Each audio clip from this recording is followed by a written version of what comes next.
The kind of day when the air feels fresh, the world looks like it's painted in vibrant colors, and nothing could possibly go wrong. That's how it all started. A regular fall day in Asheville, a little chilly, but just right for a walk in the woods. I live alone here, and I've always loved the mountains around Asheville, North Carolina. It's this beautiful mix of rugged wilderness and tranquility, especially in the fall. The leaves turn these incredible shades of orange, red, and yellow, and there's that crisp feeling in the air that just makes you want to be outside.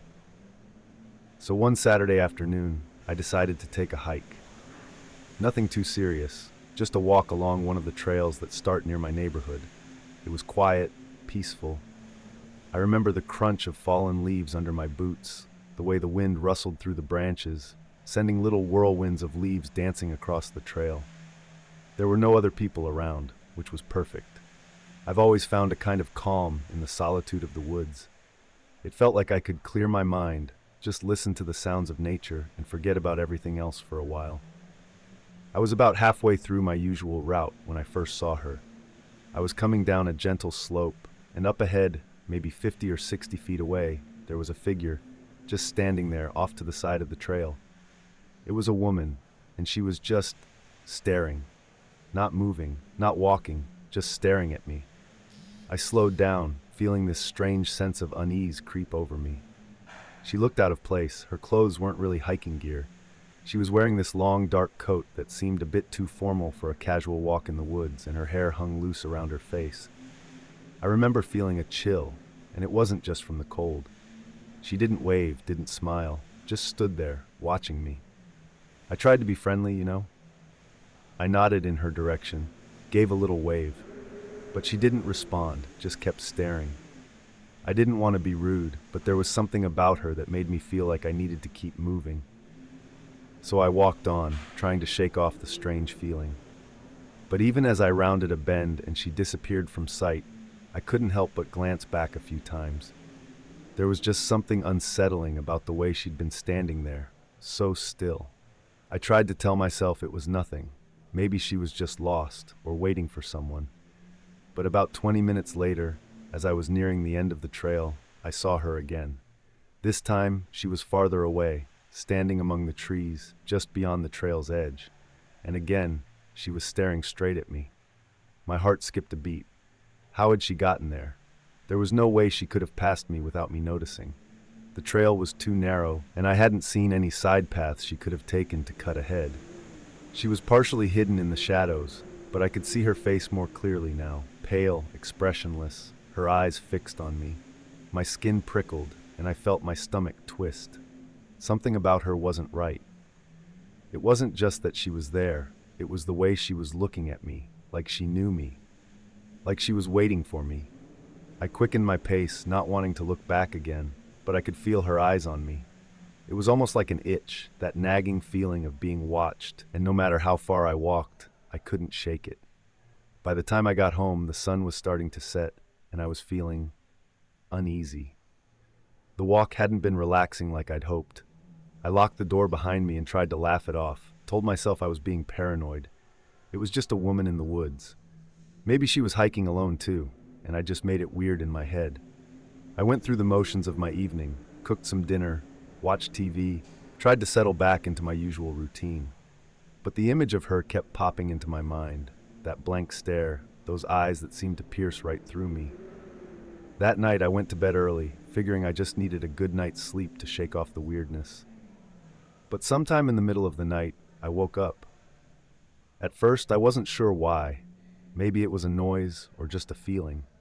The room was dark, the only light coming from the faint glow of the moon filtering through the curtains. I lay there for a moment, blinking, my mind still hazy with sleep. And that's when I saw her. She was standing at the foot of my bed. My heart stopped. For a split second, I couldn't breathe. She was just standing there, her figure silhouetted against the faint moonlight.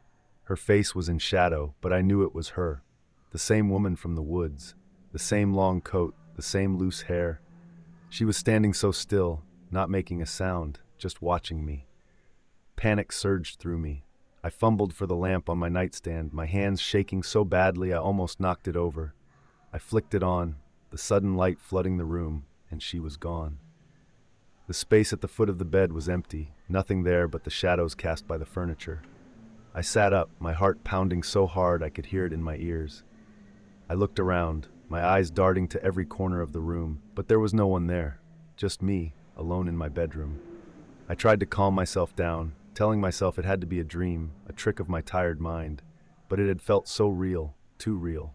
I could still feel that chill, that deep, bone-cold fear that had gripped me when I saw her. I barely slept the rest of the night. Every time I closed my eyes, I imagined her standing there again, watching me. I left the light on until morning, the soft yellow glow barely making a dent in the unease I felt.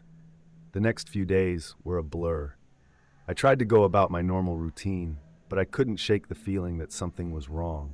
Every time I passed a window, I found myself glancing out, half expecting to see her standing there, in the yard or on the street, staring up at me.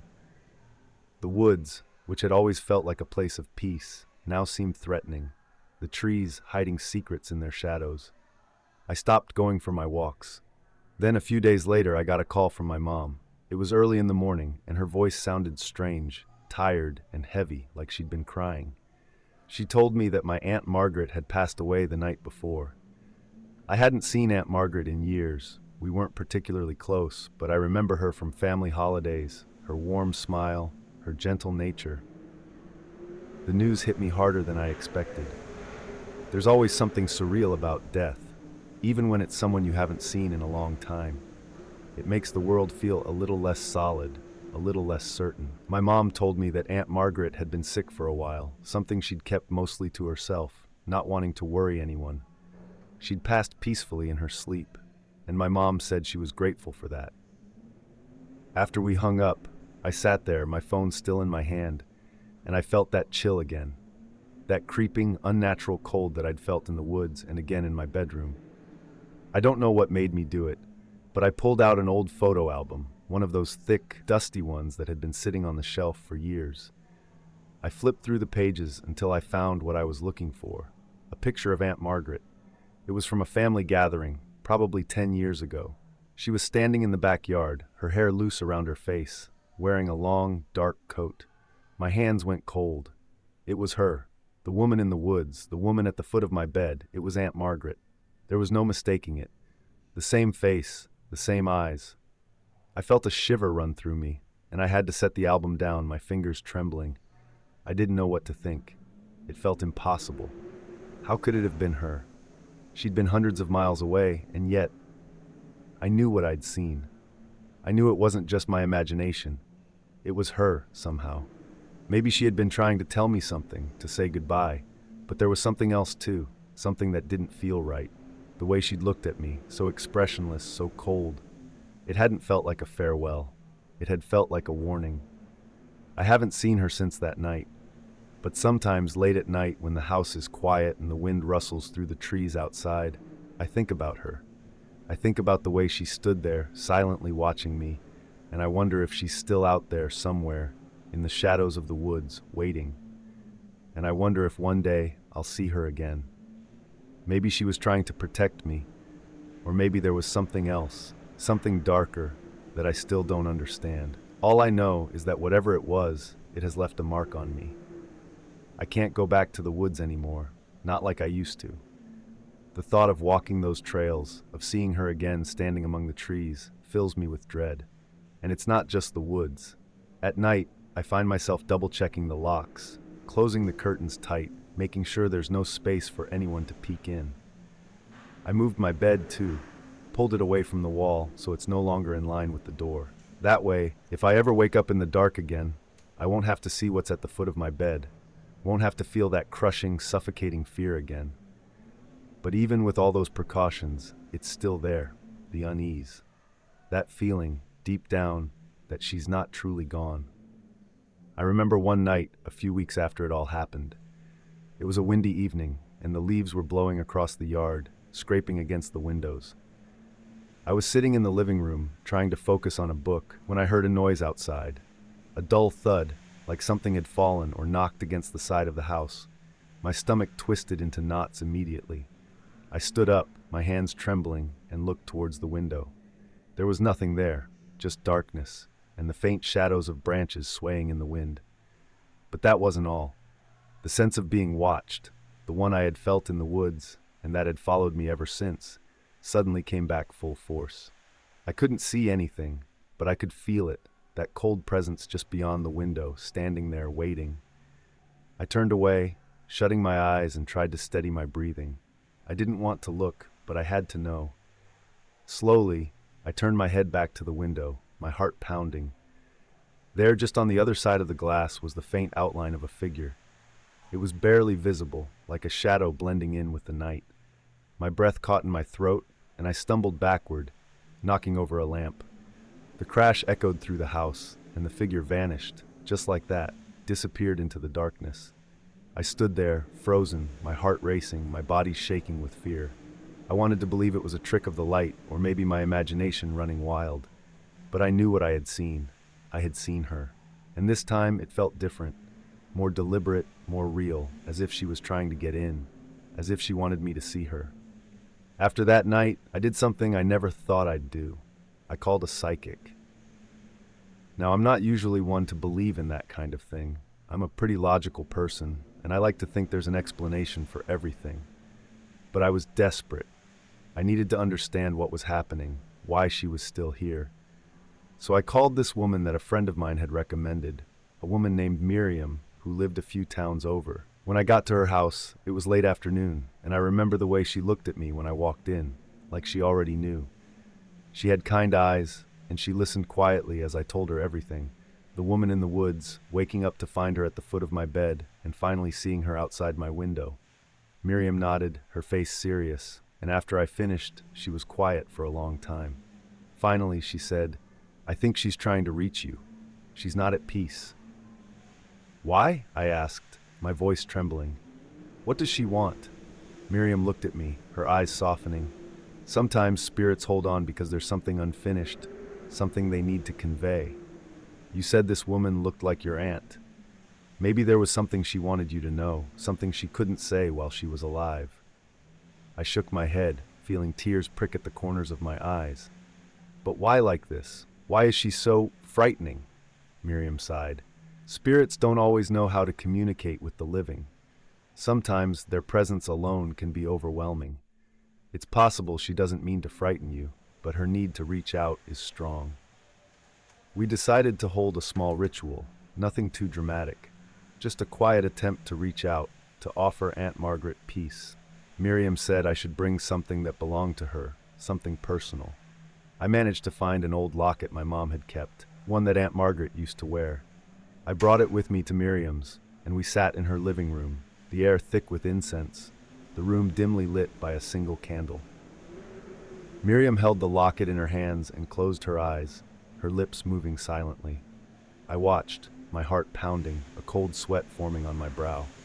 The room seemed to grow colder, the shadows deepening, and for a moment I felt that presence again.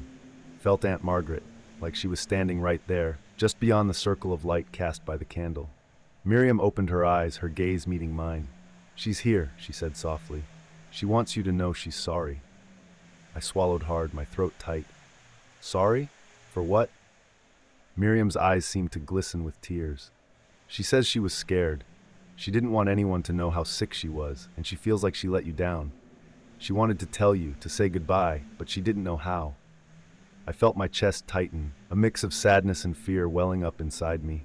I had never been particularly close to Aunt Margaret, but in that moment I could feel her fear, her regret, and beneath it all, her love.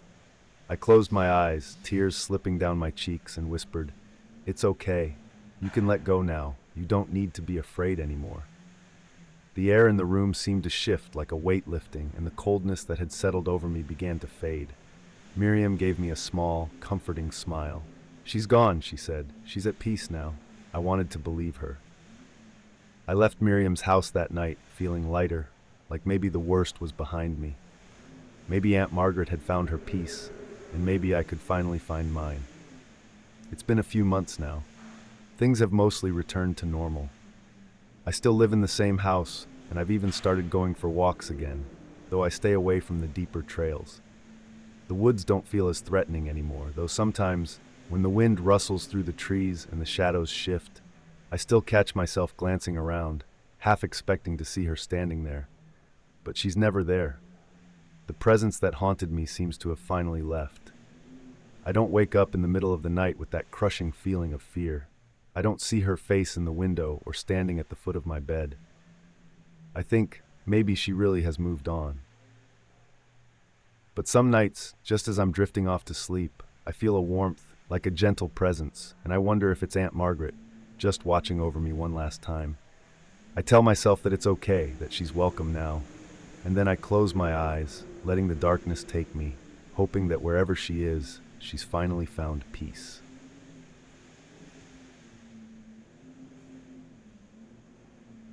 You know, I used to think ghost stories were just that, stories. Things people told to scare each other, the kind of tales you share around campfires when you want to get a rise out of your friends. And maybe, deep down, I still want to believe that. But everything changed when I visited my dad at St. Vincent's Hospital, a place with a reputation that still makes my skin crawl. My dad's been a patient at St. Vincent's for a while now. He's had some health issues for the last few months, nothing too extreme, but enough that he needed constant care. St. Vincent's is one of those old, sprawling hospitals that's been around forever. It's the kind of place that has grown and morphed over the years. Wings added on at different times, sections closed off, old wards that look like they belong in a different century. The architecture is a mishmash, with Victorian elements mixed with 1970s modern. The building itself is confusing, a labyrinth where you can easily get lost if you take the wrong turn. I remember the first time I walked through those doors. The air was cool, almost cold, and there was this smell that I can still recall. Something metallic, mixed with antiseptic and the faintest hint of mildew. The lights were dimmer than I would have liked, especially in the older parts of the hospital. My dad was staying in one of the newer wings, but it was still eerie in that way hospitals often are at night, quiet, the corridors echoing with every footstep, every distant clink of metal or murmur of voices. Dad had always been a storyteller. When I was a kid, he used to make up stories to entertain me. Elaborate tales about knights and monsters, about heroes overcoming impossible odds. But lately the stories he'd been telling me were different. They were about the hospital, things he'd seen or heard. Strange things that didn't quite add up. I thought he was just bored, maybe letting his imagination run wild in a place that felt like it had too many shadows. But the way he told these stories, there was a seriousness in his voice, a kind of nervous laugh that made me think he wasn't just making things up this time. One afternoon, I was sitting by his bedside, and he started talking about the hospital's past. He mentioned that the wing next to his, the one separated by those thick old double doors, had been closed off for years. They call it the old wing, he said, his eyes narrowing a little as he looked towards the hallway. No one's supposed to go in there. It's been abandoned for decades. You wouldn't believe some of the stories the nurses tell. I smiled at him, trying to brush it off. What kind of stories? He gave a small shrug, his face serious. Strange ones, stuff moving on its own, shadows that don't belong to anyone. One of the night nurses swears she saw someone walking down the hallway there, dressed in old-fashioned clothes, like something out of the 1920s or 30s. But when she went to look, there was no one there. Just an empty hall, covered in dust. I laughed nervously. "Come on, Dad, you're telling me ghost stories now?" But he didn't laugh. He just looked at me, his eyes tired but earnest.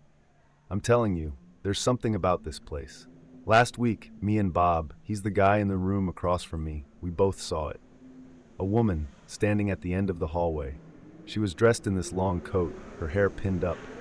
We only saw her for a second before she turned and went through the doors into the old wing. We tried to follow her, but when we opened the doors, there was nothing. No footprints, no sign of anyone, just dust, like no one had been there in years." I remember feeling this chill run down my spine as he spoke. I wanted to brush it off, to tell him it was probably just a nurse, or maybe even his imagination.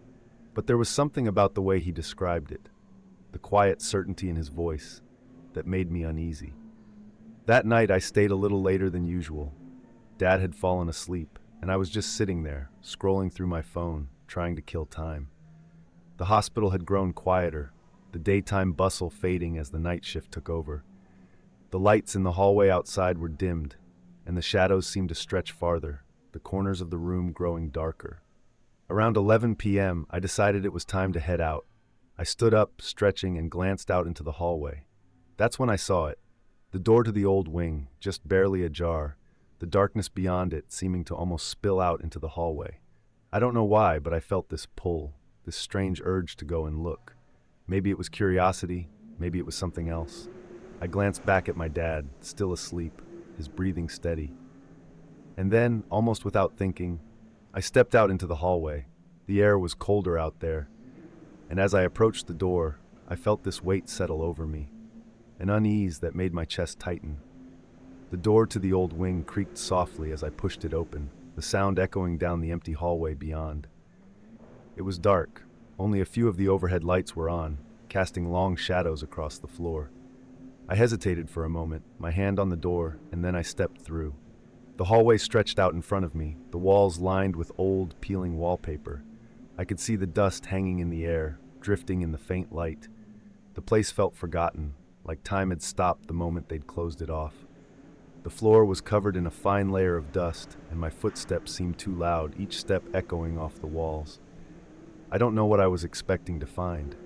Maybe some old equipment, maybe just an empty hallway. But as I walked, I felt it again, that chill, that sense that I wasn't alone. I stopped, shining my phone's flashlight down the hallway, the beam cutting through the darkness. And that's when I saw it. A figure at the far end of the hall. It was just a shadow at first, barely visible in the dim light. But then it moved, stepping out of the darkness. It was a woman, her silhouette clear against the faint glow of an old emergency light. She was wearing a long coat, the kind that looked like it belonged in a different era, her hair pinned up in a style that seemed out of place. She turned, her face still hidden in shadow, and walked slowly through a door at the end of the hall. I felt my heart skip a beat, and for a moment I couldn't move. My mind raced, trying to make sense of what I was seeing. It had to be a nurse, someone playing a prank. But deep down, I knew that wasn't right. There was something about her, something that felt wrong, like she didn't quite belong. I took a deep breath, trying to steady myself, and walked forward. My footsteps were slow, hesitant, the air growing colder with each step. I reached the door she had gone through, a heavy wooden door, the paint chipped and faded. I pushed it open, the hinges groaning in protest. The room beyond was empty, just a few old hospital beds, the mattresses bare, the metal frames rusted. The air was thick with dust, and I could see my breath in the cold. I stepped inside, my flashlight sweeping across the room. There was no one there, no sign of the woman, no sign that anyone had been there at all. I felt a shiver run down my spine, and I turned to leave, my heart pounding in my chest. As I stepped back into the hallway, I heard it, a soft rustling, like fabric brushing against the floor. I spun around, my flashlight flickering, but the hallway was empty, just shadows and dust. I didn't wait any longer. I hurried back down the hallway, my footsteps echoing, the door to the old wing swinging shut behind me with a heavy thud. I made my way back to my dad's room, my hands shaking as I pushed open the door. He was still asleep, his breathing steady, the room warm and bright compared to the cold darkness I had just left. I sat down, trying to calm myself, trying to convince myself that it was just my imagination. But deep down, I knew what I had seen. I knew that the woman in the hallway wasn't just a figment of my imagination. She was real, real in a way that made my skin crawl, that made the shadows in the corners of the room seem darker. The next morning, I mentioned it to my dad. I tried to keep my voice light, to make it sound like I wasn't really scared. "Hey Dad, I think I might have seen that woman you were talking about, the one in the old-fashioned clothes." He looked at me, his expression serious. "You went into the old wing?" he asked, his voice low. I nodded, and he shook his head, a frown creasing his forehead. "You shouldn't have done that. Whatever's in there, it doesn't want to be disturbed." I tried to laugh it off, but the look in his eyes stopped me. He wasn't joking. He wasn't trying to scare me for fun. He was genuinely worried, and that realization made my stomach twist. "Dad, come on," I said, my voice a bit more defensive than I intended. "It was just some empty rooms. I didn't see anything except dust and old furniture. He shook his head again, more slowly this time. You might think that, but things are different in the old wing. People say it was shut down for a reason. Not just because it was outdated, but because of what happened there. There were too many accidents, too many things they couldn't explain. He paused, his eyes distant, like he was remembering something. Some things don't like being forgotten, and they won't just leave you alone. A shiver ran through me. The way he spoke, the way his voice dropped when he said it, it felt like a warning. And deep down, I knew there was something about last night that had felt wrong. More wrong than anything I could brush off as imagination or a trick of the shadows. The rest of the day, I couldn't shake the feeling of unease. I stayed with my dad as long as I could, but eventually, visiting hours ended. I promised I'd be back the next day and headed home. But that night, I couldn't sleep. Every time I closed my eyes, I saw her again. The woman in the long coat, her silhouette fading into the darkness, her footsteps silent on the dusty floor. Around 3 a.m, I finally gave up on sleep. I was lying in bed, staring at the ceiling when I heard something. A noise, soft, almost imperceptible, like fabric brushing against wood. I held my breath, listening, my heart pounding in the silence. The noise came again, this time a little louder, a faint rustling that seemed to come from just outside my bedroom door. I sat up slowly, my eyes fixed on the door. The room was dark, the only light coming from the faint glow of the streetlight filtering through the curtains. The rustling sound came again, and I felt my chest tighten. It was like something, or someone, was moving, just on the other side of the door. My mind flashed back to the hospital, to the shadowy figure in the hallway, to the cold, suffocating feeling that had settled over me. I wanted to believe it was nothing, maybe just the wind or the house settling, but I knew, deep down, that wasn't true. There was something there, something that had followed me. Slowly, I swung my legs over the side of the bed, my bare feet touching the cold floor. I stood up, every muscle in my body tense, and took a step towards the door. The air seemed to grow colder, and I could feel the hairs on the back of my neck stand up. My hand reached out, fingers brushing against the doorknob, and I hesitated. The rustling sound had stopped, replaced by a heavy silence that seemed to press in from every side. I took a deep breath and pulled the door open. The hallway beyond was empty. Dark, quiet, nothing out of place. I let out the breath I hadn't realized I'd been holding, my shoulders slumping in relief. But then, just as I was about to turn back, I saw it. Something small and dark, lying on the floor just a few feet away. My heart skipped a beat as I bent down to pick it up. It was a small piece of fabric, old, worn, like it had been torn from a coat. My mind raced, the image of the woman's long coat flashing in my head. The fabric was cold to the touch, and as I held it in my hand, I felt a chill run through me. I dropped it, stepping back, my breath coming in short gasps. I knew I hadn't imagined it. I knew this wasn't just a coincidence. Whatever I had seen in the old wing, whatever was still there, it had followed me home. The next day, I went back to the hospital. I wasn't sure what I was going to do, but I knew I had to talk to my dad. I had to tell him what had happened. When I got to his room, he looked up at me, his eyes widening slightly. "You look like you haven't slept," he said, his voice filled with concern. I forced a smile, trying to play it off. "Yeah, rough night, but I need to talk to you about something." I told him everything, about the noise in the night, the fabric I found, the feeling that something had followed me. As I spoke, his expression grew more serious, his eyes narrowing.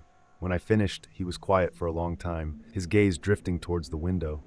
"You shouldn't have gone in there," he said finally, his voice barely above a whisper. "I told you, some things don't want to be disturbed, and now it knows you." A cold dread settled in my stomach. "What do you mean, it knows me?" He looked at me, his eyes filled with a kind of sadness. "The spirits in this place, they linger, they remember. You saw her, and now she's attached to you. She won't leave until she's satisfied." I swallowed hard, my mouth dry. "How do I get rid of her?" He shook his head slowly. "I don't know. Maybe you need to help her find peace, or maybe you just need to leave her alone, stop acknowledging her. Sometimes, ignoring them is the only way." I nodded, though the thought of ignoring something like that made my skin crawl. The rest of the visit was quiet, both of us lost in our thoughts. When I left, I promised him I'd be careful, but I could see the worry in his eyes, the way he watched me like he wasn't sure if he'd see me again. That night, I went home, my nerves on edge. I locked every door and window, pulled the curtains tight, and turned on every light in the house. I tried to distract myself, put on the TV, played some music, but nothing worked. The air felt heavy, the silence between the sounds too thick, like something was waiting. Around midnight, the lights in the living room flickered. I froze, my eyes darting to the lamp. It flickered again, and then went out, plunging the room into darkness. My heart pounded in my chest, and I reached for my phone, fumbling with the flashlight. The beam cut through the dark, and I scanned the room, my breath coming in short, panicked gasps. And then I saw her.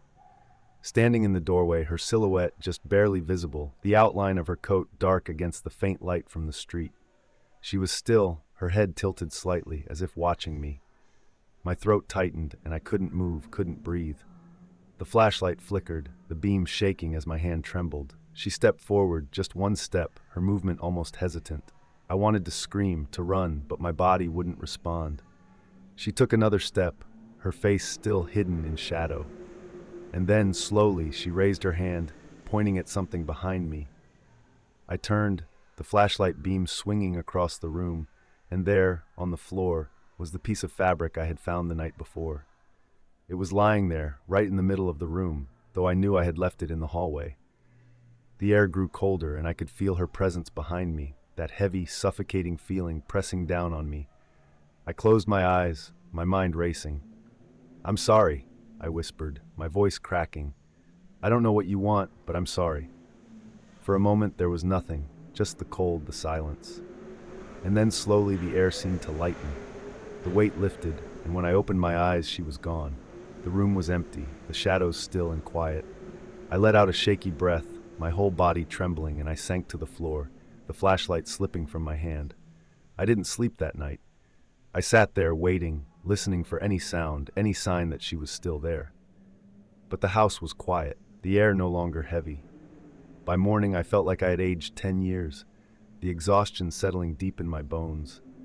I don't know if she's gone for good or if she's just waiting. Maybe my dad was right. Maybe she just wanted to be acknowledged, to know that someone saw her, that she wasn't forgotten. Or maybe she's still out there, still watching, waiting for something I can't understand. All I know is that I haven't been back to St. Vincent since. I still visit my dad, but we meet in the garden now, or in the newer parts of the hospital. I stay away from the old wing, and I don't ask him about the woman anymore. Some things are better left alone, better left in the shadows where they belong.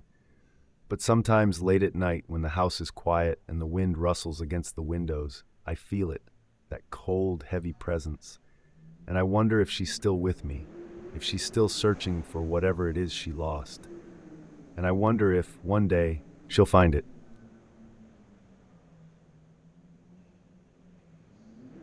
I never thought I'd be walking into the doors of St. Elizabeth's Sanitarium again. It wasn't just the moldy walls or the smell of antiseptic that had made me swear to never return. It was the whispers of something darker, something buried behind the endless winding hallways and faded plaster. But here I was, back for one reason, my father. "Are you sure you want to come here?" I could still hear my own voice as I spoke to Dad over the phone. He had chuckled, a dry sound that was half disbelief and half resignation. "I want to see the place one last time," he'd said, his voice muffled as though already in another world. St. Elizabeth's had been his life's work. He'd been one of the last staff doctors before it was partially abandoned, a relic too costly to demolish, but too filled with misery to keep open. Dad never really talked much about his days here until recently. Perhaps it was the sense of his mortality, or just the way old memories gnaw at the edges of one's thoughts as the years pile on. Whatever it was, Dad had been opening up, talking about things I'd never heard before, things that seemed impossible, and yet the more he talked, the less my skepticism seemed to matter. I met him just outside the entrance, a chipped wooden door that looked more like an afterthought on the looming red brick facade. The air was heavy, as if pressing down on us, and the rustling of leaves made the silence of the afternoon seem that much deeper. Dad's frame had grown thinner since I last saw him. The man who once seemed indomitable was now a fragile shadow, the lines of his face sharper, his eyes a shade dimmer. "Ready?" he asked, trying to sound upbeat, but his voice quivered. I nodded, unable to muster any real enthusiasm. Together we stepped inside. The first thing that hit me was the cold. The inside of St. Elizabeth's felt as though it had swallowed the winter air and never let it go. Dust hung in the shafts of sunlight, and the worn tiles echoed our footsteps as we moved. "They say hospitals are supposed to make people feel better," I muttered, trying to mask my unease with sarcasm. Dad just gave me a knowing smile. "You'd be surprised how much darkness places like this can hold," he said, his voice suddenly distant. He led me through corridors that seemed to twist endlessly, turns that had me feeling as though we were moving in circles. I couldn't shake the sense that something was following us, just out of sight. My father seemed oblivious, his gait purposeful, his cane clicking against the floor. He stopped before a heavy bolted door, room 216, the old psychiatric wing. It was closed off years ago, left to rot along with the rest of the memories. "This is where I saw it first," Dad said, his eyes narrowing as he gazed at the door. "It was late. Harold was with me. We were checking on the wiring. They always said this section was haunted." He smiled faintly, a rueful smile. "We thought it was a joke until we saw her." "Her?" I asked, more out of reflex than genuine curiosity. I suddenly felt a chill, the hairs on my neck rising. "Yes," he whispered, his eyes distant. "She was standing right in the middle of the hall, wearing a dress, something old, from maybe the 1930s. She didn't move, didn't say anything, just stood there watching us." I stared at the door, the chipped paint and the rusted hinges. "What happened then?" I asked, my voice barely above a whisper. Dad didn't answer immediately. His eyes were fixed somewhere far away. We turned on our flashlights, walked towards her. The light hit her, and then she was gone. I swallowed, my throat suddenly dry. "Dad, are you sure?" He turned to look at me, his eyes intense. "I know what I saw, and Harold saw it too. We weren't imagining things." He pushed open the door, the rusted hinges groaning loudly, echoing down the dark hallway beyond. The air inside was different, thicker, like it was pushing against us. The hallway was almost completely dark, save for the faint light filtering in from a window at the far end. The walls were covered in peeling green paint, and an old gurney lay tipped over in the corner. "It happened again, you know," Dad said as he stepped into the room, his voice low. "A week later, Harold came back here alone. Said he wanted to prove it to himself. He never talked about what he saw, but he quit the next day. Wouldn't even come back to collect his things." I tried to laugh, but it came out more like a croak. "Come on, Dad. It's just an old place. People's imaginations get the better of them." But even as I said it, I couldn't ignore the prickling at the back of my neck, the feeling that we were not alone. Dad didn't respond, just kept moving down the hallway, his footsteps echoing off the walls.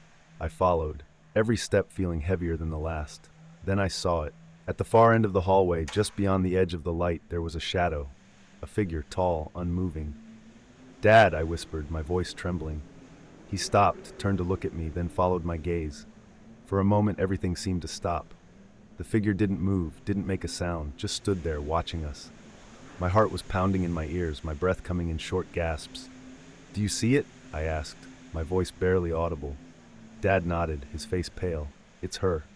We stood frozen, staring at the figure. Then, slowly, it began to move, gliding towards us, its face obscured by shadow. I grabbed Dad's arm, pulling him back. "We need to go," I said, my voice shaking. Dad didn't argue. We turned and ran, our footsteps echoing wildly as we fled down the hallway, through the door and back into the relative safety of the main building. We didn't stop until we were outside, the cold air hitting us like a slap in the face. I doubled over, gasping for breath, my heart racing. What was that?" I managed to say between breaths. Dad shook his head, his face ashen. "I don't know. I've seen her twice now. Harold, well, he never did recover." We stood there in silence for a long time, the weight of what we had seen pressing down on us. I wanted to tell myself it wasn't real, that it was just a trick of the light, an overactive imagination. But deep down, I knew the truth.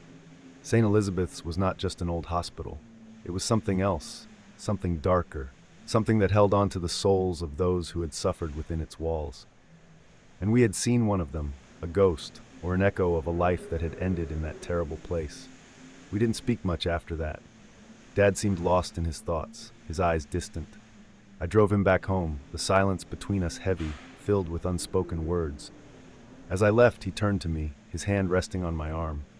"Thank you," he said, his voice barely above a whisper, "for coming with me." I nodded, unable to find the words. I knew I would never set foot in that place again. But as I drove away, I couldn't shake the feeling that I hadn't really left, that a part of me was still there, in that dark hallway, staring into the shadows. It's been months since that day, and I still dream about it sometimes. I see her, standing at the end of the hallway, her eyes fixed on mine. I wake up, my heart pounding, the cold sweat clinging to my skin. I've tried to rationalize it, to tell myself that it was just my imagination, that there's no such thing as ghosts. But no matter how hard I try, I can't shake the feeling that something followed me home, that the shadows in my room at night are deeper, darker, and that if I look too closely, I'll see her again, waiting, watching. And sometimes late at night, I hear the sound of footsteps, slow, deliberate, moving down the hallway towards my room. I wish I could say it's only in my head, that the nightmares are just remnants of that day, a kind of psychological scar. But I know it's more than that. Each night, the sensation grows stronger, like a presence lurking just out of sight. When the moonlight filters in through my curtains, it throws long shadows across my bedroom floor, and I swear I can see her silhouette in the corner. Last night was the worst. It started like every other time, those creeping footsteps, barely audible over the rhythmic ticking of the clock. I kept my eyes shut, trying to drown out the sounds, but they got closer, each step louder, until it sounded as though they were right next to my bed. My heart was pounding, and even though every part of me screamed to stay still, not to look, I couldn't help it. I opened my eyes. The room was dark, but not empty. There, just inches from my face, was her outline, her head cocked slightly, her eyes hidden beneath the shadow of her hair. I felt her presence so clearly that my breath caught in my throat. The air turned colder, thick and oppressive, and I couldn't move. She leaned closer, and I could feel the chill radiating from her. Her face was obscured, but I could make out the hollow voids where her eyes should be, black pits that seemed to swallow the moonlight. My instincts finally took over, and I lashed out, my hands swiping through the cold air where she stood. But there was nothing. She was gone. The room was empty again, only the sound of my own panicked breathing filling the space. I shot out of bed, my hands trembling, and turned on every light in the room. The shadows fled to the corners, and I stood there, panting, trying to convince myself that she was gone. But I could still feel her. Even in the bright light, the feeling didn't fade. It was as though she was watching me from somewhere beyond the walls, her gaze reaching across whatever barrier separated her world from mine. I stayed up the rest of the night, the lights glaring down on me. When dawn finally broke, I slumped against the wall, exhaustion heavy on my bones. I didn't want to admit it, but it was obvious now. Something had followed us from St. Elizabeth's. Something that wasn't ready to let go. I spent the next few days trying to figure out what to do. I read everything I could about hauntings, watched videos, even visited forums where people shared their paranormal experiences. Most of it sounded like nonsense, but one story caught my attention. Someone had described something almost exactly like what I was experiencing. They'd felt haunted, followed by a shadowy figure that lingered at the edge of their vision, growing closer each night. The only thing that seemed to help, they said, was facing it, returning to the place where it had all begun. The idea terrified me. The thought of going back to St. Elizabeth's, of stepping foot in that dark hallway again, made my stomach twist. But the alternative was worse. I couldn't keep living like this, haunted by the fear that she was there, just out of sight, waiting for me to let my guard down. I called my father. His voice was tired when he answered, and I could tell that he, too, hadn't been sleeping well. "Dad," I said, trying to keep my voice steady, "I need to go back. We need to go back." There was a long silence on the other end. I could hear him breathing, the rustle of something in the background. Finally, he spoke. "You think it'll help?" he asked. "I don't know," I admitted, "but I think we need to try." He didn't hesitate after that. We made plans to meet the next day. I couldn't help but notice the tremor in his voice, the same fear I was feeling. We were both scared, but we were going to face it together. The sun was setting by the time we arrived at St. Elizabeth's, casting long shadows across the overgrown lawn. The building loomed in front of us, even more oppressive in the fading light. The windows were dark, empty, like hollow eyes watching us approach. Dad and I didn't speak as we made our way inside. The silence between us felt heavy, full of unspoken fears. I could tell he was just as nervous as I was, his hand gripping his cane tighter than usual. We made our way through the familiar hallways, each turn bringing us closer to the old psychiatric wing. The air grew colder the deeper we went, the temperature dropping with each step. By the time we reached the door to room 216, I was shivering, my breath visible in the dim light. "This is it," Dad said, his voice barely audible. He reached out, his hand trembling, and pushed the door open. The hallway beyond was just as dark as I remembered. The gurney was still there, tipped over against the wall, and the air was thick with the scent of mildew and dust. We stepped inside, the door creaking shut behind us, the sound echoing through the empty space. We stood there, waiting. I wasn't sure what I expected, maybe for her to appear right away, for the cold presence to engulf us. But nothing happened. The hallway was empty, silent, the darkness pressing in on us. Then I heard it, a faint sound, like the rustling of fabric, coming from the far end of the hall. My heart leapt into my throat, and I turned to look. There, just at the edge of the shadows, was the figure. She stood still, her form barely visible in the dim light, her head tilted slightly as if she was studying us. Dad sucked in a breath beside me. "It's her," he whispered. The figure began to move, gliding towards us with that same eerie stillness.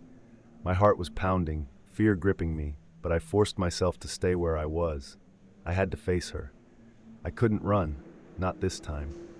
She came closer, her face still obscured, and I could feel the cold radiating off her, the air growing heavy and thick. I wanted to look away, to shut my eyes and pretend she wasn't there, but I held her gaze, refusing to back down. As she drew nearer, something changed. Her movements slowed, her head tilting further, almost as if in confusion. The darkness around her seemed to waver, like smoke dissipating in the wind. I could see her face now, pale, gaunt, her eyes wide and empty, but there was something else there too. A sadness, a deep, aching sorrow. For a moment our eyes met, and I felt something shift. The cold seemed to lessen, the heaviness lifting.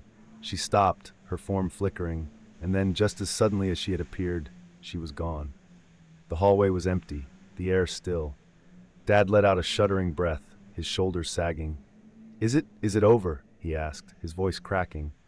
I didn't know, but the air felt different, lighter, as though a weight had been lifted. The oppressive cold was gone, replaced by a stillness that felt almost peaceful. "I think so," I said, my voice barely a whisper.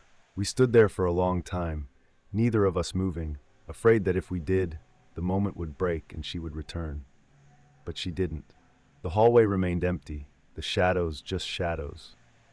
Finally, we turned and made our way back down the corridor, our footsteps echoing softly. As we stepped out into the night air, I felt something I hadn't felt in weeks, a sense of relief, of release. The weight that had been pressing down on me was gone, and for the first time since that day, I felt like I could breathe again. Dad looked at me, his eyes tired but relieved. "Thank you," he said again, his voice stronger this time. I nodded, a small smile tugging at my lips. "Let's go home." As we walked away from St. Elizabeth's, I glanced back at the old building one last time. It still looked the same, dark, looming, a place filled with sorrow and pain. But it no longer felt like it had a hold on me. Whatever had followed us, whatever had haunted those halls, was finally at rest. And as we drove away, the shadows that once seemed so threatening now felt like just shadows, fading in the rearview mirror as we left the past behind.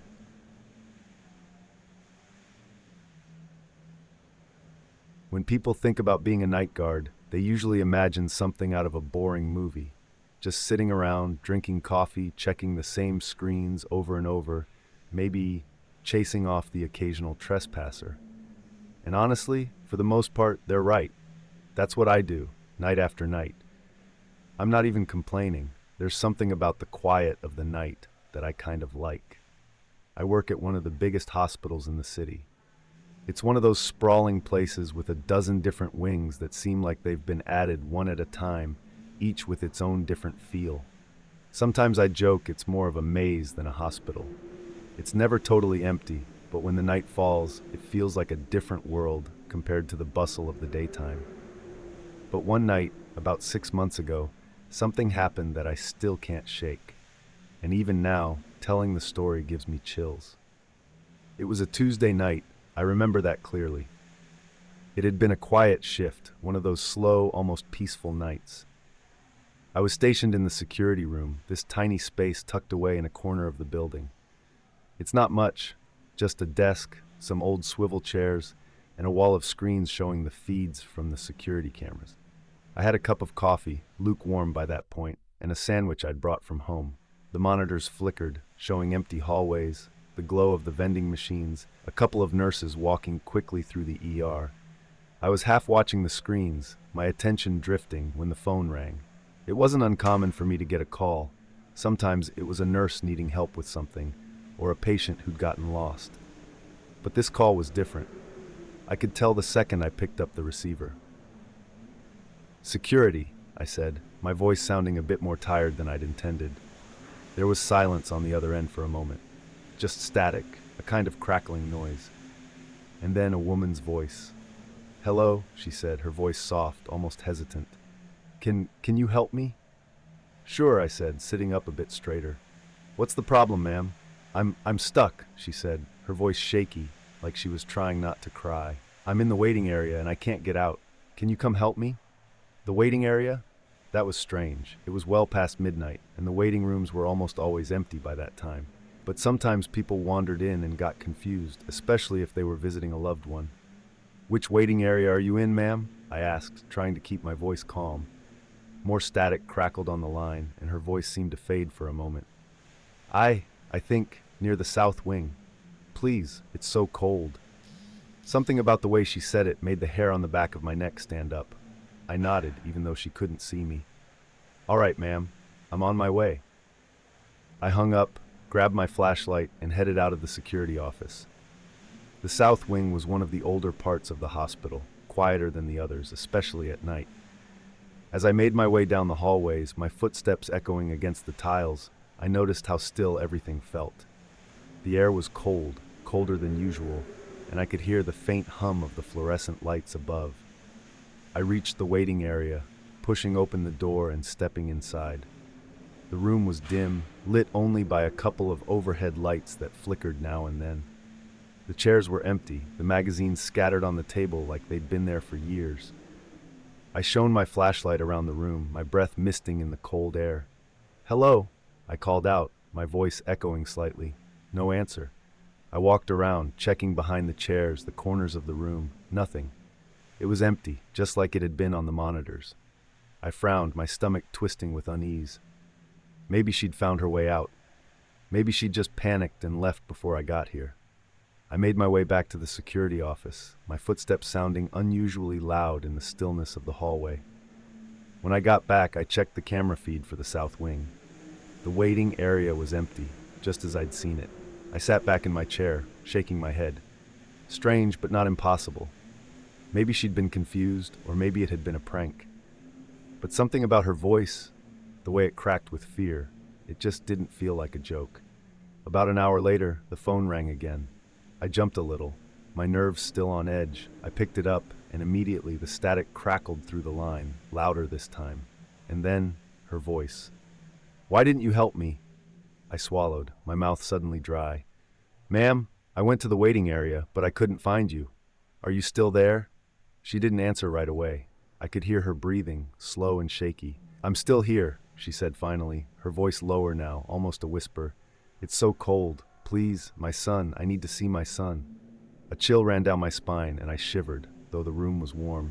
"Where are you now?" I asked, trying to keep my voice steady. "Which waiting area are you in?" More static, and then laughter. Soft, almost like she was trying not to let me hear. It was the kind of laughter that didn't match the situation at all. It sent a jolt of fear through me. "I'm in the waiting area," she repeated. "Come find me." The line went dead. I stared at the receiver for a moment before slowly putting it back in place. My hands were shaking. I took a deep breath, trying to steady myself. I checked the monitors again, the south wing, the ER, the main entrance. All empty, all quiet. But that feeling, that cold unease, had settled into my chest, and I couldn't shake it. I had to check again. I grabbed my flashlight, the weight of it comforting in my hand, and made my way back down the hallway. This time, the hospital felt different. The lights seemed dimmer, the shadows longer, and the cold had deepened, seeping into my bones. I could hear the wind outside, rattling against the old windows, and somewhere far off, the faint beep of a heart monitor. I reached the waiting area again, pushing the door open slowly. It creaked on its hinges, the sound echoing in the silence. The room looked the same as before, empty chairs, magazines on the table. But there was something else, something I hadn't noticed before. One of the chairs in the far corner was turned slightly, as if someone had been sitting there. I stepped inside, my flashlight sweeping across the room. The beam caught something on the floor, just a glint of light, something metallic. I moved closer, kneeling down to pick it up. It was a small locket, old and tarnished, the chain broken. My heart skipped a beat. Had it been here before? I was sure I would have seen it. "Hello?" I called out again, my voice sounding hollow.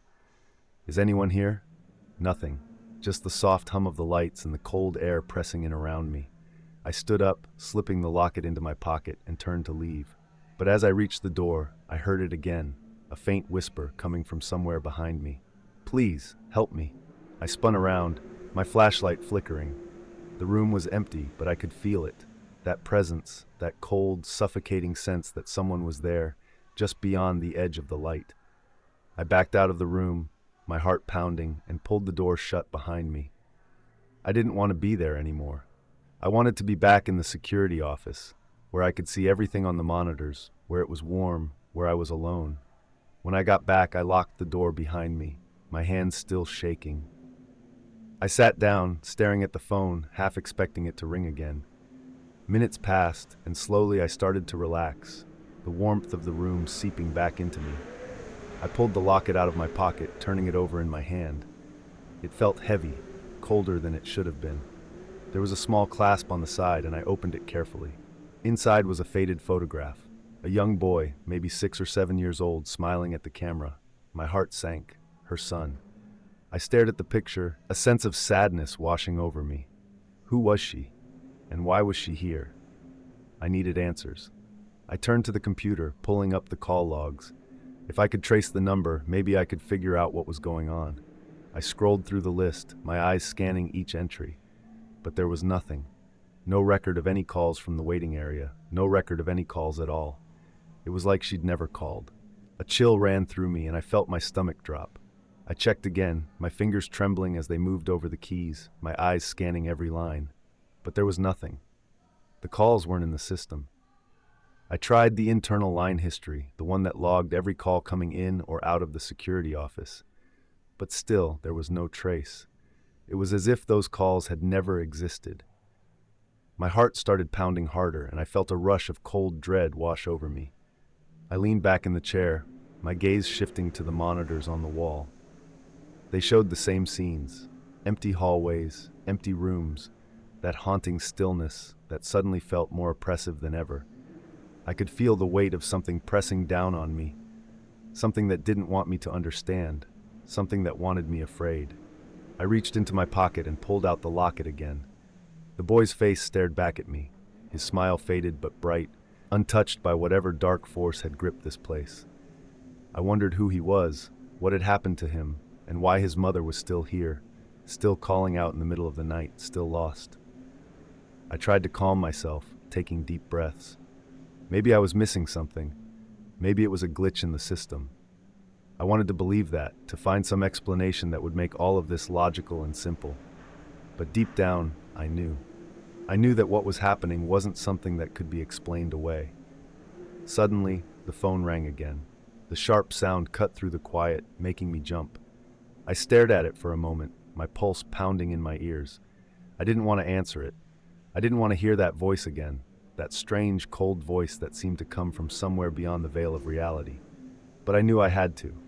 Slowly, I picked up the receiver, pressing it to my ear. "Security," I said. my voice barely a whisper. There was no response at first, just that same static crackling softly like a distant radio. I waited, holding my breath, my heart pounding. Then I heard it, her voice, soft and far away. "Why did you leave me?" she asked, and her voice sounded different this time, more desperate, more sad. "I just want to see my son." The words sent a shiver through me, and I felt a tightness in my chest, a deep sadness that I couldn't quite explain. I tried to speak, but my throat felt dry and my words came out as a croak. "Ma'am, where are you? How can I help you?" The static grew louder, and for a moment I thought I heard something else, another voice, faint, almost like a child's laughter. And then she spoke again, her voice breaking. "He's waiting for me, he's waiting, but I can't find him." I closed my eyes, my fingers gripping the edge of the desk. "I'm trying to help you," I said, my voice cracking. "Please, where are you?" There was a long pause, and then, almost too faint to hear, she whispered, "He's in room 307. The line went dead. I sat there for a moment, staring at the receiver, the silence pressing in around me. Room 307. I knew where that was. It was in one of the older wings, a section that wasn't used much anymore. Mostly storage, as far as I knew. My instincts screamed at me not to go, to stay in the security room where it was warm, where I could see everything. But something else pushed me, that same sense of sadness, of unfinished business. If this woman was still here, trapped, maybe finding that room would help her. Maybe I could give her some peace. I grabbed my flashlight again, the weight of the locket heavy in my pocket, and headed out of the security office. The halls seemed darker now, the lights dimmer, the air colder. I made my way to the stairwell, the sound of my footsteps echoing against the concrete. Each step felt heavier, like something was pulling me back, trying to keep me away from room 307. I reached the third floor, the door creaking as I pushed it open. The hallway stretched out in front of me, long and dimly lit, the shadows seeming to move just beyond the edge of the light. The numbers on the doors passed by as I walked, 301, 303, 305. The air was thick, and I could feel my breath catching in my throat. Finally, I reached it, room 307. The door was slightly ajar, the darkness beyond it yawning like an open mouth. I hesitated for a moment, my hand on the door, the cold seeping through the wood into my skin. I took a deep breath and pushed it open, the hinges groaning in protest. The room was dark, the only light coming from the hallway behind me, casting long shadows across the floor. I stepped inside, my flashlight cutting through the darkness. The room was empty, just old hospital beds pushed against the walls, covered in dusty sheets. But then, in the far corner, I saw it. Something small, something glinting in the beam of my flashlight. I walked closer, my heart pounding, and there, lying on the floor, was a small toy, a stuffed bear, worn and faded, one of its button eyes missing. My breath caught in my throat, and I knelt down, picking it up. It felt old, the fabric thin and fragile, as if it had been left here a long time. Suddenly, the door to the room slammed shut behind me. I jumped, spinning around, the flashlight flickering in my hand. The room was plunged into darkness, the air growing colder, almost suffocating. I rushed to the door, my hands fumbling for the handle, but it wouldn't budge. It was stuck, as if something or someone was holding it shut from the other side. Then I heard it, the whisper. It was coming from right behind me, soft and cold, like a breath against my ear. "He's waiting for me. Please, help me find him." I turned, my back pressing against the door, the flashlight beam flickering across the room. And there, in the dim light, I saw her. Standing by the bed, her figure barely visible in the shadows, her face pale and hollow. Her eyes met mine, and they were filled with something that made my heart ache. A deep, aching sorrow, a longing that seemed to stretch across time. I couldn't move, couldn't speak. I just stood there, frozen, as she looked at me, her hand reaching out, her fingers brushing against the stuffed bear in my hand. "My son," she whispered, her voice breaking. "I need to find my son." Tears filled my eyes, and I swallowed hard, my throat tight. I didn't know what to say, how to help her. All I knew was that she was lost, that she was searching, and that she needed something I couldn't give her. And then, just as suddenly as she had appeared, she was gone. The room was empty again, the cold fading, the door behind me swinging open with a soft creak. I stumbled backward, out into the hallway, my breath coming in short gasps. I looked around, the hallway empty, the lights flickering softly. I made my way back to the security office, my hands trembling, the stuffed bear still clutched in my hand. I sat down, the room feeling smaller, the air heavy. I placed the bear on the desk, staring at it, the locket still heavy in my pocket. I didn't know what had happened, what I had seen, but I knew one thing. I had to do something. I couldn't just leave her like that, lost and searching. The next day I spoke to one of the older nurses, someone who had been at the hospital for years. I asked her about room 307, about any stories, any history. She looked at me for a long moment, her eyes narrowing slightly. "There used to be a pediatric ward up there years ago," she said finally. "They moved it to the new wing a long time back. But there was a story about a mother who lost her son. He passed away here, and she never really left. People say she still wanders, looking for him, trying to find him." I nodded, my throat tight, the weight of the locket and the stuffed bear feeling heavier than ever. I knew then what I had to do. That night, I went back to room 307. I placed the locket and the bear on the bed, the air around me still and cold, the shadows deep. I whispered softly, my voice trembling, "He's waiting for you. You can find him now." I don't know if she heard me, if she found peace. But since that night, the phone hasn't rung again. The waiting area is just a waiting area, the coldness gone, the presence that had haunted me finally at rest. But sometimes, when I walk the halls at night, I still feel it. A gentle chill, a soft whisper in the air. And I like to think that it's her, finally finding her way, finally at peace with her son. And maybe, just maybe, they're together now, somewhere beyond the veil.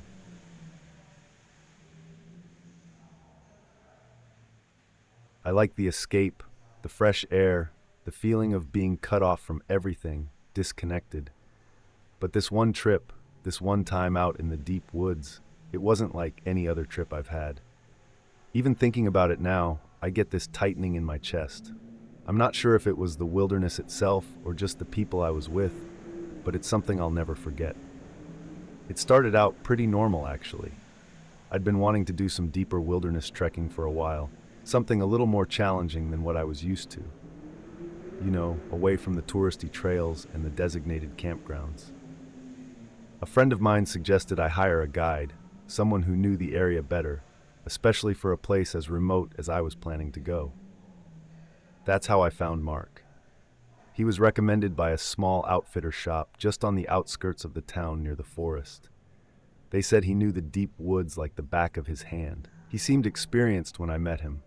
Grizzled, probably in his late 40s, with a rough beard and the kind of worn-out gear that you knew had been used a lot. We set off early, Mark leading the way, and at first, everything was great. The trail we took wasn't marked, just a narrow path that cut through thick underbrush and weaved around old, towering trees. The deeper we went, the more I realized that this was exactly what I wanted. It was peaceful. The air was fresh, the kind of fresh that fills your lungs and clears your head, and there wasn't a single other person out there. Just the two of us and the endless woods stretching out in every direction. Mark was friendly at first, talkative, telling me stories about the different parts of the forest, pointing out plants and signs of animals. He had this way of speaking that put me at ease, like he'd done this 100 times before, and there was nothing to worry about. But things started to change as the day went on. It was subtle at first. He got quieter, his answers shorter, almost curt. The way he looked at me started to feel different. The friendliness faded, replaced by something colder, more intense. By late afternoon, I started to feel uneasy. We had stopped by a small creek to fill up our water bottles, and when I asked Mark how much farther we were planning to go, he just stared at me for a moment, his eyes narrowing slightly, before finally saying, "Farther than you think." There was something in his tone that made the hair on the back of my neck stand up. It wasn't a joke, it wasn't lighthearted. It was almost like a warning or a test, and I didn't know how to respond.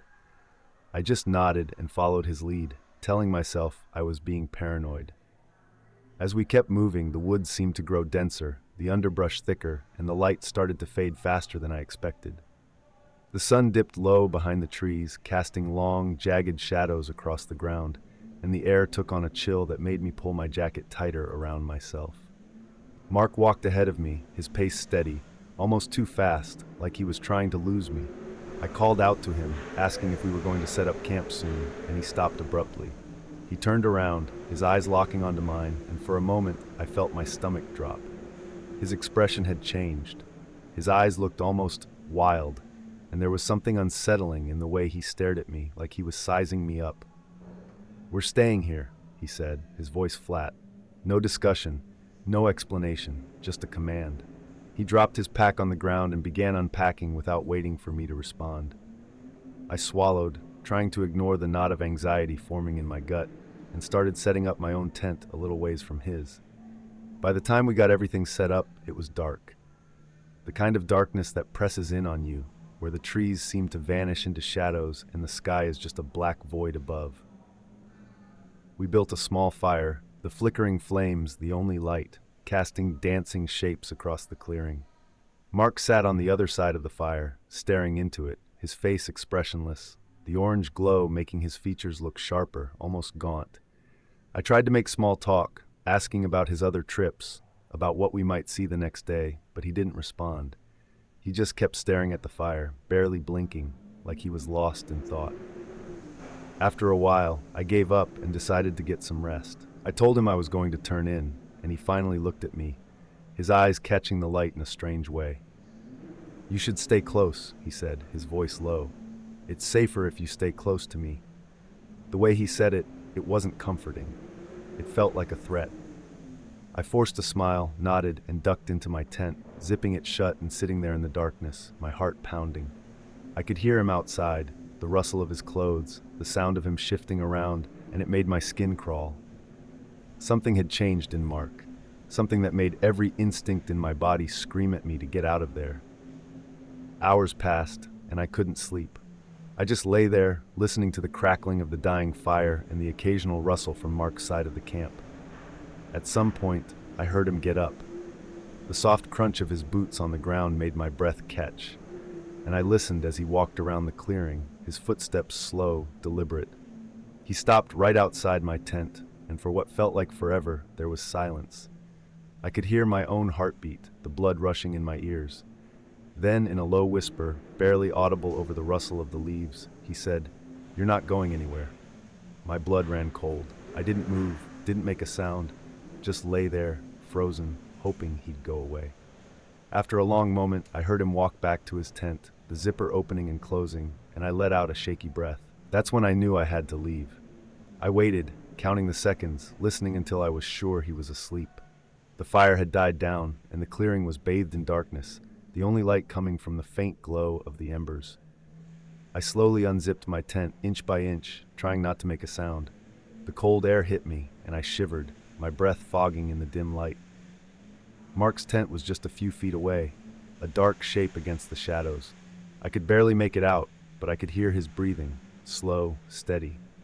I grabbed my pack, as quietly as I could, and stepped out of the tent, my eyes never leaving Mark's tent. I took a step back, then another, each one careful, deliberate, until I reached the edge of the clearing. And then I ran. I didn't care about the noise, didn't care about anything other than getting as far away from that camp as I could.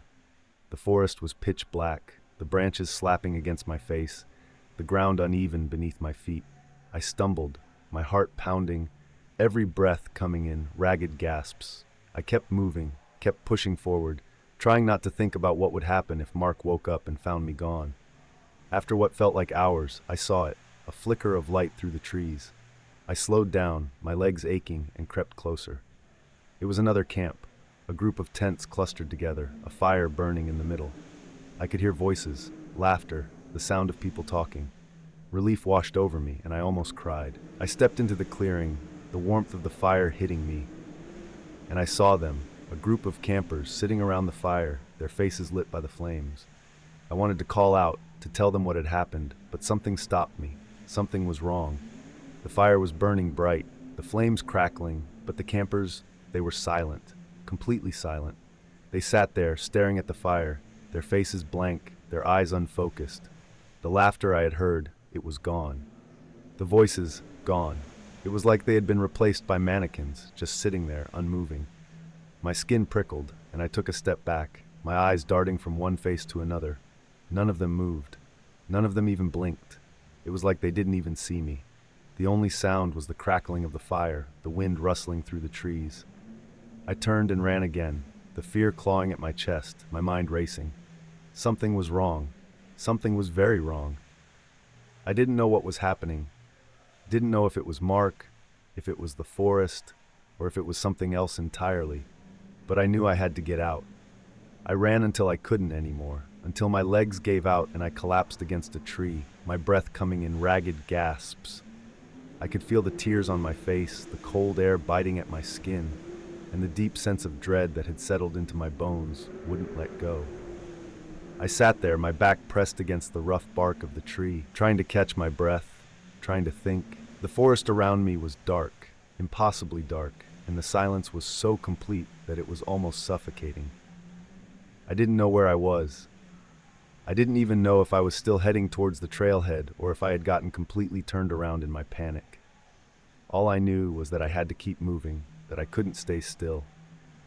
I couldn't go back to Mark, and I definitely couldn't go back to that other camp. After a few minutes, I forced myself to stand up, my legs trembling. I wiped at my face with the back of my hand, trying to steady myself, and listened. Nothing but the wind, the faint rustle of leaves, the distant groaning of the forest. I picked a direction, any direction, and started moving, my footsteps slow and cautious. The deeper I went, the more disoriented I became. Every tree looked the same, and the darkness made it impossible to get my bearings. My flashlight flickered, the batteries clearly dying, and every time the light dimmed, my heart skipped a beat. I couldn't shake the feeling that something was behind me, watching, following, waiting for me to make a mistake. And then I heard it. Footsteps. Not my own, someone else's, heavy and deliberate, crunching over the fallen leaves. My breath caught in my throat, and I stopped, the flashlight shaking in my hand. The footsteps stopped too. I turned slowly, shining the beam of light back the way I'd come, my eyes scanning the darkness. There was nothing there, just the endless line of trees, their branches twisting overhead like skeletal fingers. But I knew what I had heard. My stomach twisted, and I felt a fresh wave of panic rising in me. I had to keep moving. I started walking faster, my eyes darting around, my ears straining for any sound. The footsteps started again, this time closer, echoing mine, matching my pace. I broke into a run, my flashlight bouncing in my hand, the light swinging wildly from side to side. My heart was pounding in my chest, every breath burning in my lungs, and the footsteps, they were getting closer.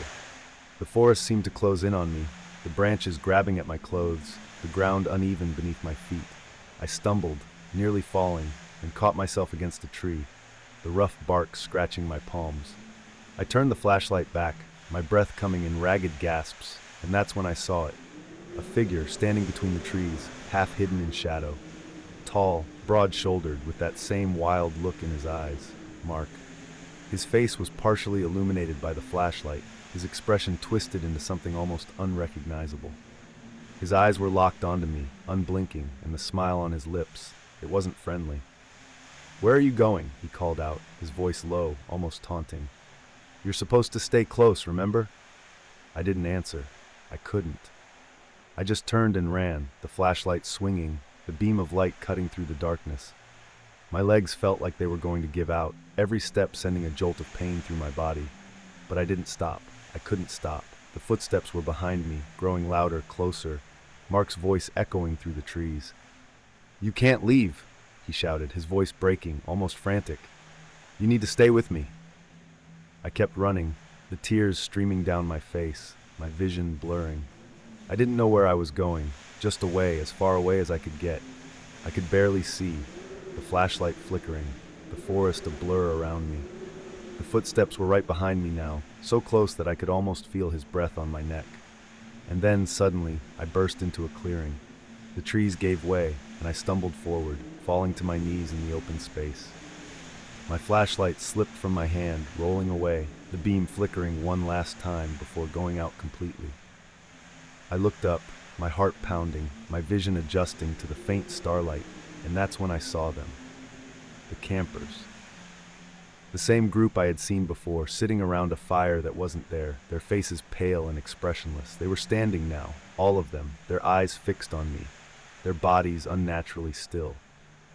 The fire that had been burning bright earlier was gone, replaced by nothing but darkness, but they didn't seem to notice. They just stood there, staring at me, their heads tilted slightly to the side, like they were waiting for something. A shiver ran through me, my breath catching in my throat. I could hear the footsteps behind me, slowing, coming to a stop at the edge of the clearing. I didn't need to turn around to know it was Mark. I could feel his presence, the weight of his gaze, the tension in the air thickening with every passing second. The campers didn't move. They didn't blink, didn't breathe, just stared at me with those empty eyes. And then, slowly, they all turned, one by one, their heads swiveling in unison to look at Mark. It was like they knew him, like they were acknowledging him, inviting him into whatever strange, silent vigil they were holding. For a moment, everything was still. The world seemed to hold its breath, the air heavy and cold.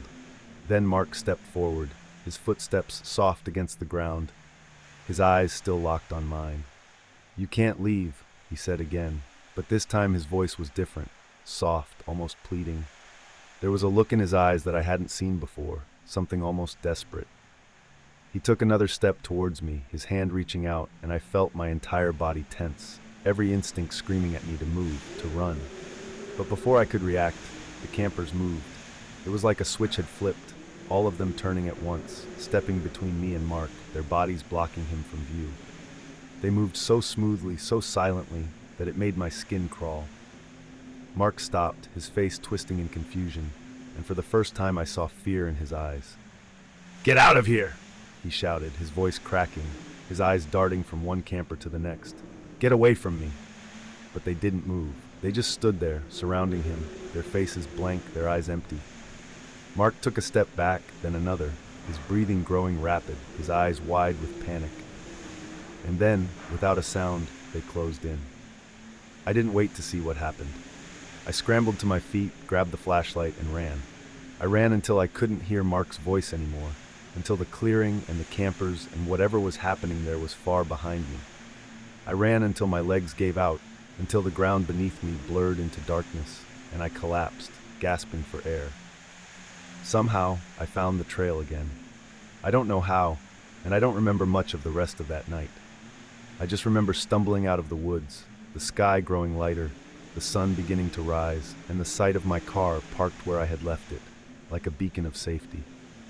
I drove away, my hands shaking, my eyes darting to the rearview mirror, half expecting to see Mark or those campers behind me. But there was nothing, just the empty road and the endless stretch of forest fading away in the distance. I haven't been back to that forest since. I still hike, still camp, but I stick to the well-worn trails now, the places where people are always nearby, where the woods feel alive, not empty and indifferent. And sometimes, when I'm alone in my tent at night, I think about Mark. I think about that desperate look in his eyes, about the way those campers moved, and I wonder what would have happened if I had stayed. If I had let Mark get any closer. If the campers hadn't intervened. And I wonder if Mark is still out there, somewhere, wandering those woods, or if he's become one of them, one of those silent watchers who stand around a fire that doesn't exist, waiting for the next person foolish enough to wander too far into the dark. All I know is, I'm not going back to find out.